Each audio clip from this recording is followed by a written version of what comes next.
¿Quién era realmente Yahya Sinwar? ¿Cómo llegó a ser la cabeza visible de Hamás en Gaza?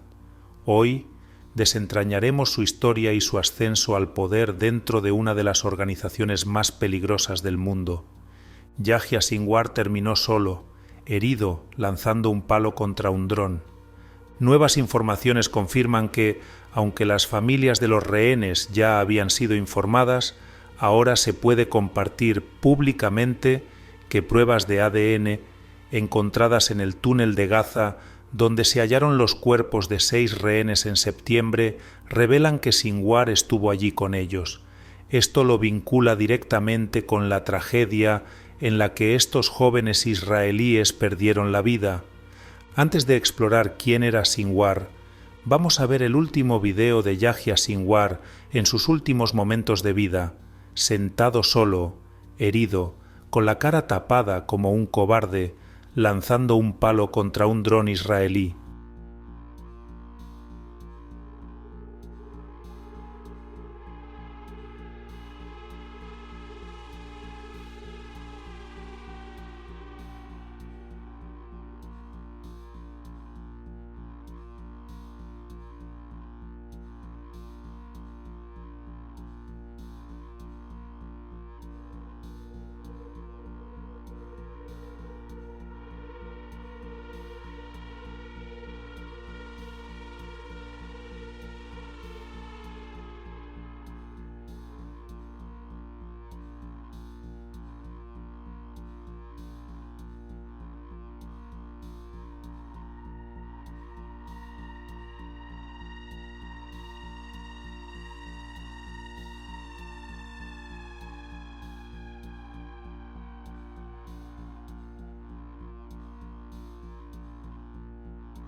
La madrugada de este 17 de octubre, los informes que llegaban desde el campo de batalla en Gaza anunciaban lo que muchos en Israel esperaban: la eliminación de Yahya Sinwar, el líder del grupo terrorista Hamás. Pero ¿quién era Yahya Sinwar? El hombre que muchos consideran el arquitecto de algunos de los actos más atroces contra Israel en los últimos tiempos. Sinwar nació un 29 de octubre de 1962 en el campo de refugiados de Khan Yunis, en la franja de Gaza. Tanto estaba a punto de cumplir los 62 años. Sinwar creció en un ambiente marcado por el conflicto y su familia fue desplazada de Ashkelon durante la guerra árabe-israelí de 1948. Una experiencia que dejó una huella profunda en su ideología y sus actividades militantes. Desde joven, Sinwar se sintió atraído por el radicalismo islámico y no tardó en unirse a Hamás, ese grupo terrorista que ha gobernado Gaza con mano de hierro, mano dura, y que ha sido responsable de múltiples ataques mortales contra civiles israelíes en los últimos tiempos. El contexto en el que Sinwar se crió fue de absoluta hostilidad hacia Israel, y esto lo llevó a desarrollar una determinación inquebrantable para luchar contra lo que él consideraba una ocupación israelí. Su educación en la Universidad Islámica de Gaza, donde obtuvo un título en estudios árabes, fue clave para afianzar su compromiso ideológico. Y fue ahí donde comenzó a involucrarse de una manera más activa en las actividades terroristas de Hamás, una organización que fue fundada en 1987 bajo la premisa de la lucha armada contra Israel.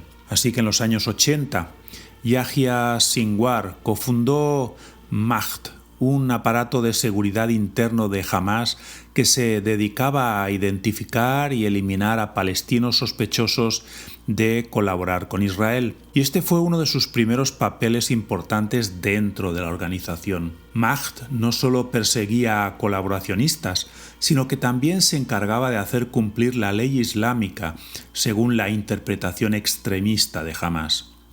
Sinwar fue conocido por su gran crueldad y su capacidad para imponer su autoridad mediante la violencia y el terror. Sinwar fue arrestado en 1988 por orquestar el secuestro y el asesinato de 2 soldados israelíes, y como resultado fue condenado a 4 cadenas perpetuas en Israel. Sin embargo, su encarcelamiento no fue el final de su influencia. Durante los 22 años que pasó en las prisiones israelíes, Sinwar se forjó una reputación de ser un líder firme, capaz de mantener el control sobre otros prisioneros palestinos y sobre la organización Hamás desde detrás de las rejas, algo realmente impresionante.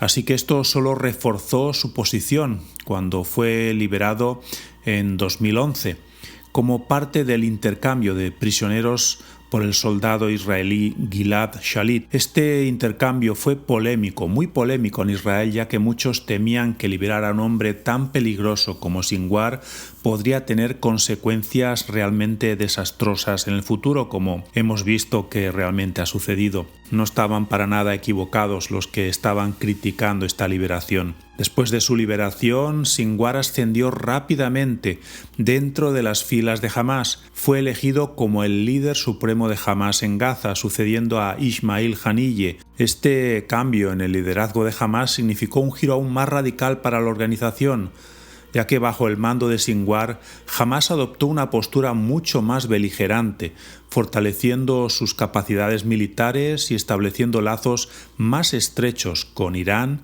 y también con la otra organización terrorista Hezbollah, 2 actores en la nación que comparten ese deseo de destruir, aniquilar por completo a la nación de Israel. Su enfoque era claro, muy claro. Él quería preparar a Hamás para una guerra a gran escala contra Israel. Él anhelaba el día en el cual pudiera pelear y luchar para hacer desaparecer a Israel de la faz de la tierra.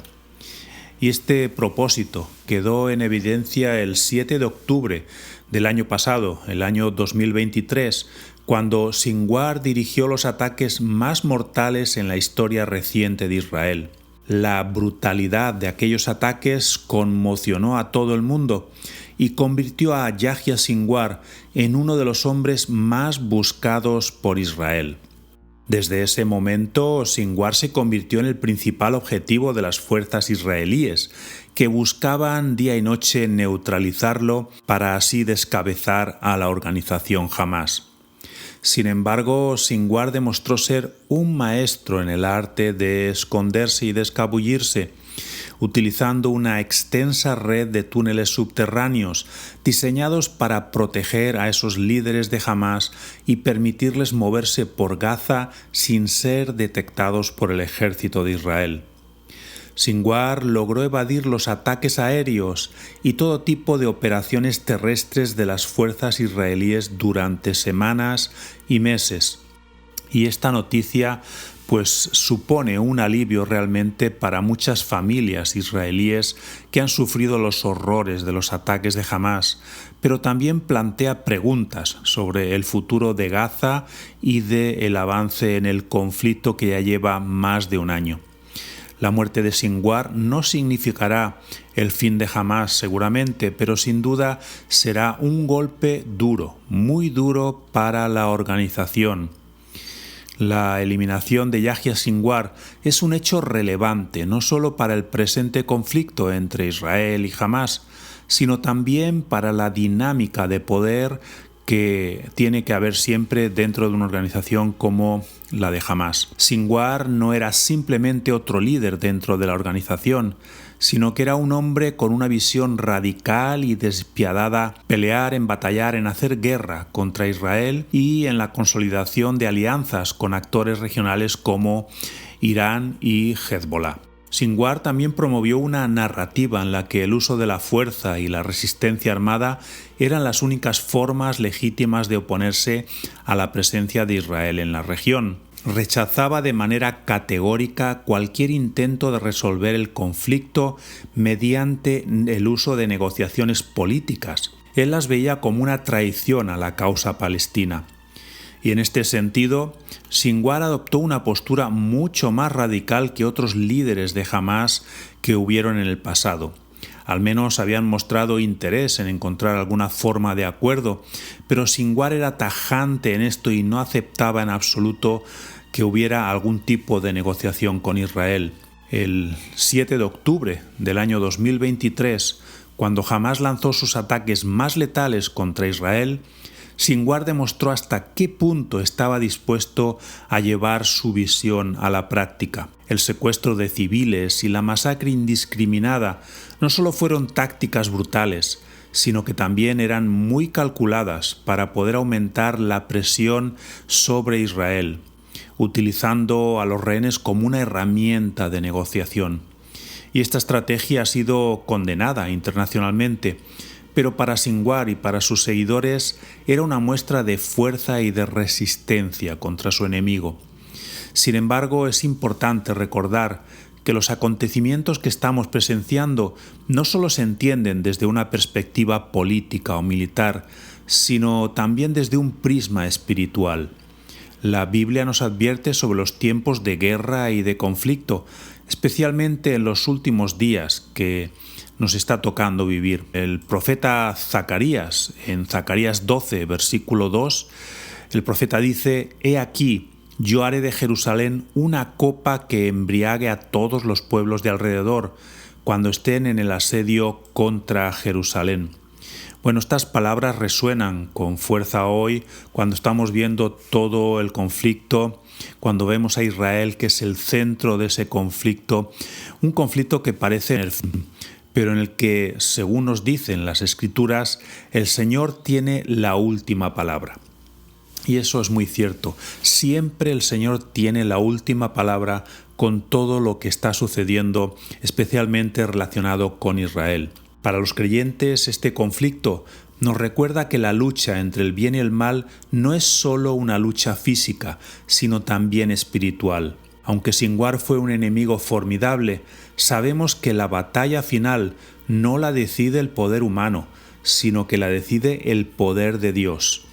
En Efesios 6, versículo 12, podemos leer, en palabras del apóstol Pablo: «Porque nuestra lucha no es contra carne y sangre, sino contra principados, contra potestades, contra los gobernadores de las tinieblas de este siglo». Bien, esto nos alienta a los creyentes a mantenernos firmes en la fe, sabiendo que, aunque los enemigos de Israel puedan levantarse, el Señor sigue siendo soberano y tiene todo bajo su control. El fin de Yahya Sinwar también podría abrir un nuevo capítulo en el conflicto entre Israel y Hamás. La pregunta que muchos se están haciendo ahora es: ¿quién tomará las riendas de Hamás? La eliminación de Sinwar podría, sin embargo, debilitar temporalmente la capacidad de Hamás para poder coordinar ataques a gran escala, al menos hasta que un nuevo líder se consolide en el poder. Pero tiene sus dificultades dada la situación en la cual se encuentra toda la zona de Gaza actualmente. Así que esto brinda a Israel una oportunidad para poder intensificar sus operaciones contra el grupo, quizás para debilitar perpetuamente su infraestructura militar, para que no sea ni mucho menos efectiva como lo ha sido en los últimos tiempos. No obstante, este ciclo de violencia en la región pues ha demostrado ser difícil de romper, de quebrar, pero debemos estar siempre los creyentes orando, velando, intercediendo por Israel para que Dios pueda moverse también en medio de la situación y pueda poner su mano poderosa en favor del pueblo de Israel. Es crucial tener presente que aunque este conflicto parezca ser interminable, la esperanza para Israel y para la humanidad no está en las soluciones políticas y militares solamente. Esa es la parte natural, pero en el Salmo 122, versículo 6, dice: «Pedid por la paz de Jerusalén, pedid por el shalom de Jerusalén, prosperen los que te aman». Así que orar por la paz, el shalom de Jerusalén, no es solo una oración rutinaria o religiosa, sino que es una oración que debe salir desde lo profundo del corazón de los creyentes para que Jerusalén se mantenga en seguridad, en estabilidad, protegida, ya que es la ciudad eterna del Dios de Israel, y Dios tiene planes para Jerusalén y para Israel, evidentemente. Es el lugar donde van a suceder eventos como la segunda venida del Señor cuando ponga su pie allí en el Monte de los Olivos. Es el lugar donde el Señor murió en una cruz para darnos vida, vida abundante, salvación, vida eterna a todos aquellos que creemos en esa obra redentora del Señor. Por favor, no olviden dejar sus comentarios, denle like a este vídeo y sepan que pueden seguir pendientes de toda la actualidad de nuestro Facebook, Instagram y Twitter. Para más noticias y vídeos musicales, no olvides suscribirte a este canal. Y no se olviden de activar la campana para recibir una notificación cuando publiquemos nuevo material. ¡Hasta la próxima!